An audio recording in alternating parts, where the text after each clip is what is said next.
જીભે આંખને પૂછ્યું, તારા આંસુઓ હંમેશા ખારા કેમ હોય છે? આંખે સરસ જવાબ આપ્યો, મને તારા જેમ સ્વાદ બદલતા નથી આવડતો. આ સમજજો. સાચી વાત.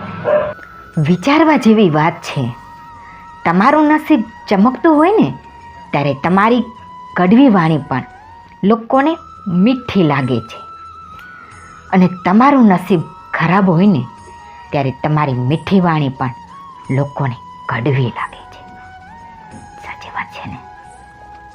પૃથ્વી કરતાં માણસ મહાન છે, કારણ કે પૃથ્વીને ફરતા 365 દિવસ લાગે છે અને માણસને ફક્ત 1 જ મિનિટ.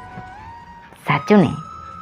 બધાને બધી જ ખબર પડે છે, પણ જે સમય રાખીને સંબંધ નિભાવે છે ને એ જ સાચા સંસ્કાર છે. કારણ કે દુનિયાના નાથે પણ એક કરણના સામે નમન કર્યા હતા, જેણે મિત્રતા ખાતર ખુદ ભગવાન સાથે યુદ્ધ કર્યું હતું.